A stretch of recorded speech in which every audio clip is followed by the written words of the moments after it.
তো হ্যালো বন্ধুরা, কেমন আছো সবাই? তো চলে এলাম আজকে একটা নতুন ভিডিও নিয়ে। আজকে যাব আমি জমি, আর জমি যে লিচুর গাছে কিভাবে চারা বাঁধে, লিচুর গাছে গাছে যেভাবে চারা বাঁধে, চারা করে লাগানো হয়, সেটা দেখাবো আজকে তোমাদের। তো দেখতে থাকো শেষ পর্যন্ত, আর তার আগে চ্যানেলটাকে সাবস্ক্রাইব করে নাও আর ভিডিওটাকে লাইক করে দাও। তো এখন আমি চলে এসেছি আমাদের যে লিচুর বাগান, আমি যাচ্ছি। আর যেই গাছটাতে চারা বাঁধবো সেই গাছটা কাছে যাচ্ছি। তো কিভাবে চারা বাজিয়ে শেষ পর্যন্ত দেখতে থাকুন কিভাবে চারা বাঁধি আর প্রসেসিংটা কেমন। আর এরকম ভিডিও দেখার জন্য প্লিজ আমাকে ফলো করবেন, মানে সাবস্ক্রাইব করবেন আর ভিডিওটাকে লাইক করবেন। তো দেখতে থাকো শেষ পর্যন্ত।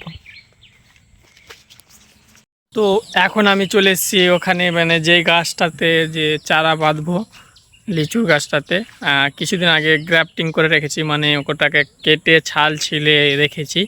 তো সেটাই দেখাচ্ছি তোমাদেরকে, দেখো।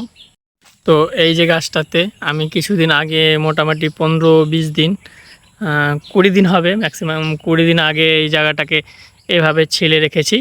আর এখন এটাতে আমি কাদা, মানে গোবর সারযুক্ত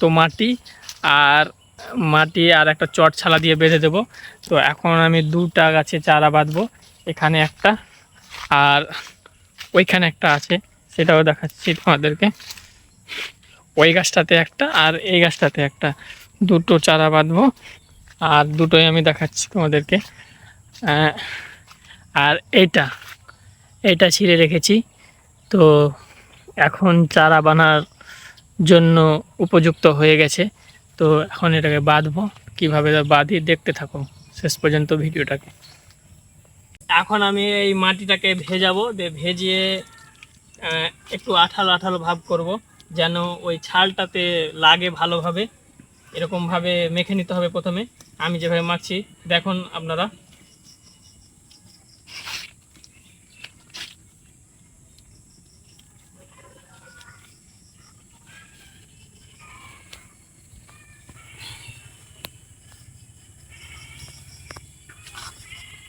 এইভাবে মেখে নিলাম। আর এর সাথে জৈব সারও দিতে পারেন, শুকনো গোবর, যেগুলো কাঁচা দিলে হবে না। কাঁচা যদি দেন তাহলে আরও আপনার এই রুই লেগে যাবে, ওই চারাটা নষ্ট হয়ে যেতে পারে। শুকনো গোবর এভাবে মাটির সাথে মিক্স করে দিতে পারেন। তো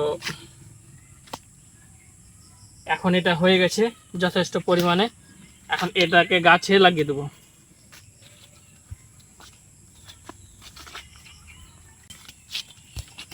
আর এখানে যে এই যে ছালটা এখানে দেখতে পাচ্ছ, এখানে লাগিয়ে দেবো।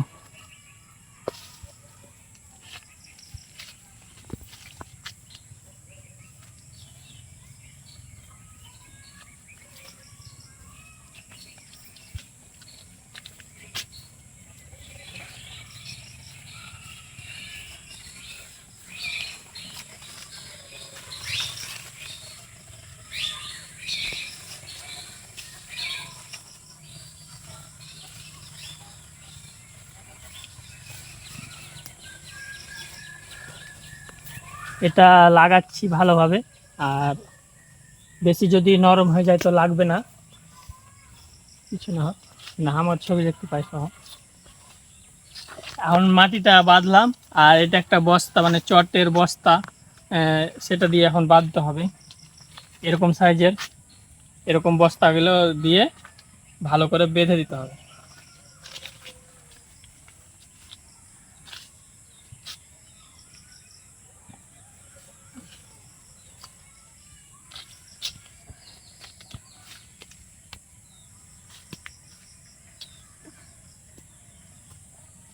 ওটাতে কাটতে হবে।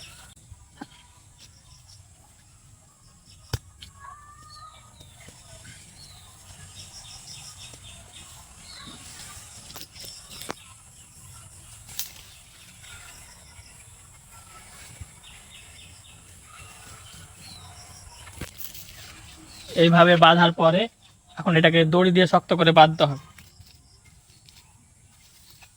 এখন দড়ি দিয়ে শক্ত করে বাঁধবো, যাতে টাইট ভাবে মাটিটা লেগে থাকে।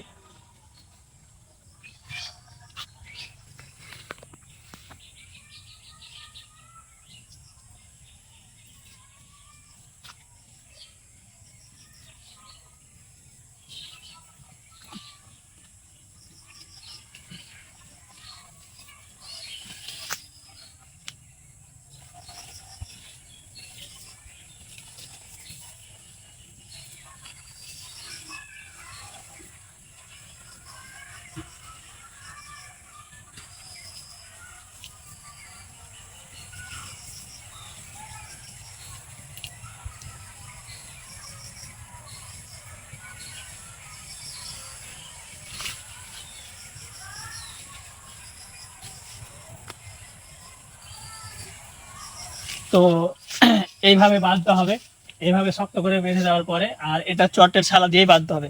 চটের ছালা যদি হয় তাহলে এটা ভিজে থাকবে, বা বৃষ্টির জলে ভেজবে, তাহলে আর ভেজাতে হবে না। আর যদি শুকিয়ে যায়, বৃষ্টি না হয়, তাহলে অন্তত 2 দিন পরে হোক বা 3 দিন পরে হোক প্রত্যেক দিন এসে ভিজাতে হবে। তাহলে এখান থেকে গ্যাস বের হবে, দিয়ে এটা চারা উপযোগী হবে। তারপরে এটাকে কেটে জাগ দিতে হয়, অনেক প্রসেসিং আছে। কিন্তু এখনকার মতন এই পর্যন্ত। তো ভিডিওটা কেমন লাগলো প্লিজ কমেন্ট করে জানাবে। আর এরকম কিছু বিষয়ে জানানো থাকলে পারে প্লিজ কমেন্ট করবা। ধন্যবাদ।